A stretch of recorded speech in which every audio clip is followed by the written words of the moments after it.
Powered by the Montana Television Network.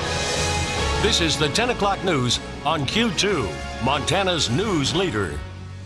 Good evening, everyone. Thanks for joining us tonight. I'm Jeanelle Slade. And I'm Russ Riesinger. Warning tonight for all of our viewers in Huntley, Worden, and Ballantine. Health officials now telling all consumers of the Worden-Ballantine Yellowstone County Water District to not drink the tap water, only bottled water. And we are learning tonight this new health advisory for residents in Ballantine and Worden, including Huntley Project schools, is not going away anytime soon. Tonight, Q2's Mitch Laggy tells us more about the concern impacting thousands of local families, potentially for the next year. Test results have come back showing the groundwater in the Worden-Ballantine Water District system is contaminated with particulates that may not be able to be killed by the current chlorine-based water delivery system. Surface water has penetrated to the groundwater somewhere along the system, and finding the culprit won't be easy. We've gone out of our way to find it, and we've had no luck. And there's no certainty that we ever will find it. Water District staff are pulling maps from the archives that date back to the original Huntley Project irrigation system in the 30s, all to try to pinpoint the origin of the contamination. Now, this unclean drinking water could not have come at a worse time for the Worden community, as kids are getting ready to go back to school on Wednesday, and the Huntley Project High School serves kids in Worden and Huntley. So it's a dangerous problem for both communities and the school, and that makes it a problem for the entire Huntley Project. Frederick says finding the source is a literal needle in a haystack. There are miles of underground drains connecting the system, and the breach could be anywhere. But the bottom line is we may well be looking at a year to 18 months, and ultimately perhaps even a water treatment plant. In the meantime, residents in Worden and Ballantine are told to only drink bottled water. The tap water is not safe to consume. We can't supply everybody right now. We're limiting the supplies we do have to babies 6 months and under, simply because we're down to about 1 pallet of water. Both communities are in need of bottled water. If you're able to donate, you're asked to drop the water off at the Worden Sewer District office at 2449 Main Street in Worden between the hours of 7:30 a.m. and noon. If you can't make it during those hours, give them a call, and they can arrange an appointment for you to make a drop-off. In Worden, Mitch Laggy, MTN News. And again, Mitch tells us that the water is not corrected just by boiling it. So again, make sure to drink bottled water. A public meeting is set for 6 p.m. next Monday, August 26th, at the Huntley Project High School. State environmental officials, county officials, and the Water District's engineering firm will all be on hand to answer questions. Well, students all across our community and region gear up for the first day of school. Buildings teachers and administrators also rallied together today. Superintendent Greg Upham and Q2's A Better You segment reporter Joey Trawick took to the stage at Metford Park to motivate and rev the teachers up for the upcoming school year. Self-care, the focus of the event, encouraging teachers to stay healthy and take care of themselves throughout the entire school year. Greg Upham brought that in last year with the self-care and has really just pushed that for the employees. You know, it's important for our students to have stability and have us there, so taking care of ourselves first is definitely that first step for us, our children's success. And classes for School District 2 start on Thursday. Well, the hailstorm that ripped through the region over a week ago did some major damage in Shepherd, especially to its schools. In fact, with school set to start tomorrow, the district is working to shore up its classrooms. Today, we sent Q2's Zoe Zandora to Shepherd to show us the damage, the progress, and the impact on students. Not starting kindergarten and first grade till Friday now, just because my mantra is clean, safe, and dry. And we're getting there today, but those teachers still need time to set up their classrooms. Shepherd Schools, a centerpiece of a community that weathered a storm of 20 minutes of 70-mile-per-hour winds and baseball-sized hail, causing damage to windows, rooftops, and air conditioning units, costing upwards of $2 million. We're dealing with the immediate damage to get kids back in the building, but this will be a 3-stage process.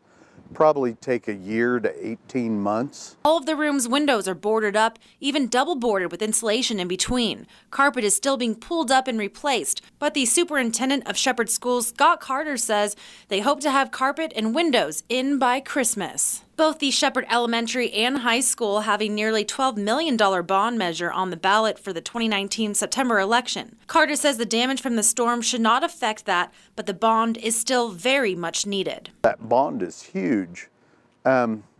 We drag food through the snow. We have a library in a 1950s building. Carter says where the damage done from the storm and the bond set on the ballot intersect really is, do they put the money back into the buildings? Do I fix up the kindergarten building that's condemned? Or do we wait and see if the bond passes? The support from the community, Carter says, has been amazing. This is an amazing community. We are Shepherd, and we're going to get through this, and we're going to help each other all the way through it. In Shepherd, Zoe Zandora, MTN News. All right, thanks, Zoe. On the weather front, Q2 Chief Forecaster Bob McGuire joining us now with some pretty good cool-down news for our students heading back to class. Yes, we do have some good news for you. First, I wanted to show you what's happening out there tonight on the Doppler radar. We do have some showers coming up to the Beartooth Mountains, and you see, looks like they're going to come and get us. But here's how hot it has been. Once those showers come down the mountains, they literally suck in some of that hot, dry air that's here in the Billings area, and then it literally just evaporates those showers before they even come down all the way out of the mountain. So that's how hot it is. So what's going to happen? Well, eventually, we are going to get another cold front moving in on Thursday, but look what happens before then. We get up to 91 degrees tomorrow. Then on Thursday afternoon, we get that cold front moving through, maybe up to 89 degrees, and then the cool down continues. We go all the way back down into the 80s over the weekend, and then maybe even into the 70s. I said the 70s for high as we go into next week. That's going to feel, well, like air conditioning. Back to you guys. All right, thanks so much, Bob. Well, despite recent cuts at the University of Montana in Missoula, President Seth Bodner laid out some lofty goals for the school today, and that includes adding staff. Well, today's address focused on growth. The school is revamping its advising process, aiming to reach 80% retention rates in the next few years. Bodner also wants 6-year graduation rates to reach 60%. Staff is being added to student advocacy, disability services, and the Office of Equal Opportunity and Affirmative Action. You know, we articulated last year five priorities for action. And at the top of that list was to place student success at the center of all that we do. Now, classes begin next Monday at UM and also in Bozeman at MSU. President Trump met with the media at the White House today and discussed a range of topics, including the economy and gun control. It was later revealed he spoke again with the president of the National Rifle Association. Natalie Brand has the latest.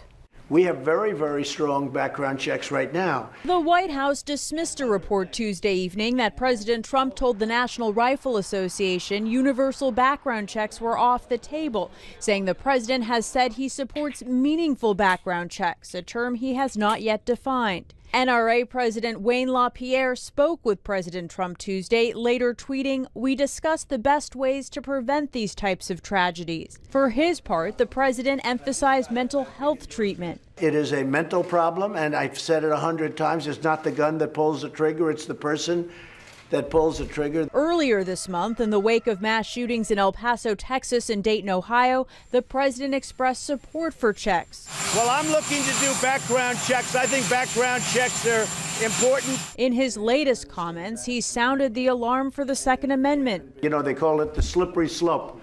And all of a sudden, everything gets taken away. We're not going to let that happen. Senior administration officials say talks are ongoing regarding legislative and executive action options to combat gun violence.